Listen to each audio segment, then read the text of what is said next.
নমস্কার বন্ধুরা, শ্রাবণী রান্নাঘরে আপনাদের সবাইকে স্বাগত জানিয়ে আমি আবারও একটা রান্নার ভিডিও নিয়ে আপনাদের সামনে চলে এসেছি। আজকের আমি আপনাদের করে দেখাবো আলুর খোসা ভাজা। তাহলে চলুন এই আলুর খোসা ভাজা আমি কিভাবে বানাই সেটা আপনারা একবার দেখে নিন। আলুর খোসা ভাজা বানানোর জন্য প্রথমে আমি এখানে আলুর খোসা নিয়ে নিয়েছি। আর আলুর খোসাটা কিন্তু দেখুন একটু আলু রেখে কেটেছি। এইভাবে কিন্তু আলুর খোসাটা একটু মোটা করে কেটে নিতে হবে।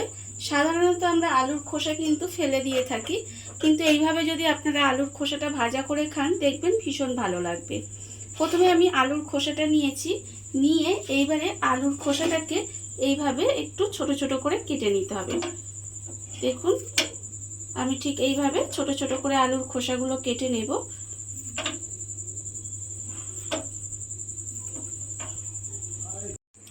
আলুর খোসাগুলো আমি এখানে ছোট ছোট টুকরো করে নিয়েছি, দেখুন দেখতেই পাচ্ছেন। এইবারে আলুর খোসাগুলো কিন্তু আমাকে খুব ভালোভাবে ধুয়ে নিতে হবে। তার জন্য আমি একটা বড় বাটি নিলাম, নিয়ে এর মধ্যে জল দিয়ে আলুর খোসাগুলো কিন্তু খুব ভালোভাবে দুবার তিনবার ধরে ধুয়ে নেব, যাতে আলুর খোসার মধ্যে কোনো রকম নোংরা না থাকে। আলুর খোসাগুলো আমি খুব ভালোভাবে এখানে কিন্তু ধুয়ে নিয়েছি। এইবারে আমি এর মধ্যে দিয়ে দেব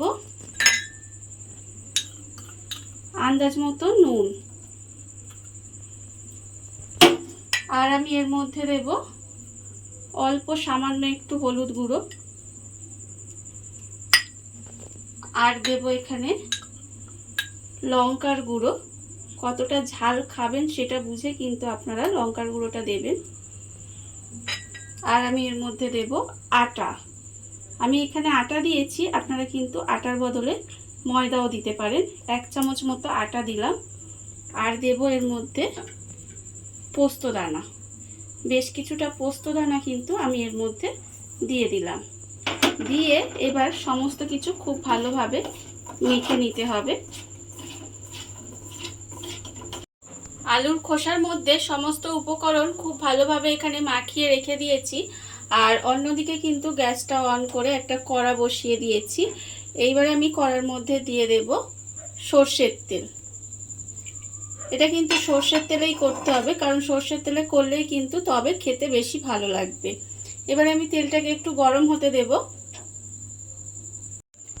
তেলটা আমার এখানে ভালোভাবে গরম হয়ে গেছে।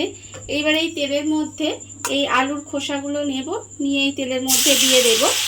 দিয়ে একটু লাল লাল করে ভেজে নিলেই কিন্তু আমার আলুর খোসা ভাজা রেডি হয়ে যাবে।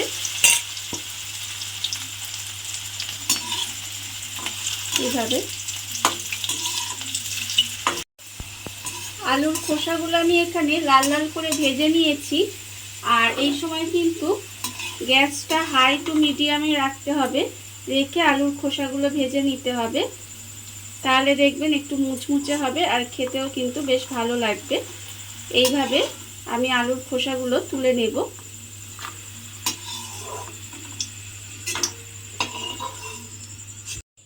আলুর খোসা ভাজাগুলো আমি এখানে তুলে রেখে দিয়েছি। আর আবারও কিন্তু ওই তেলের মধ্যে এইভাবে আলুর খোসাগুলো দিয়ে সমস্ত আলুর খোসাগুলো কিন্তু এইভাবে ভেজে নিতে হবে। দেখুন বন্ধুরা, আলুর খোসা সাধারণত আমরা ফেলে দিয়ে থাকি। সেই আলুর খোসা দিয়ে এবং ঘরে থাকা সামান্য কিছু উপকরণ দিয়ে কত সুন্দর একটা আলুর খোসা ভাজা তৈরি হয়ে গেছে। আর এটা কিন্তু খেতে ভীষণ ভালো হয়, আপনারা বাড়িতে বানিয়ে দেখতেই পারেন। আজকের এই রান্নাটা আপনাদের কেমন লাগলো সেটা কিন্তু জানাতে একেবারে ভুলবেন না। আজকের মতো এইটুকু।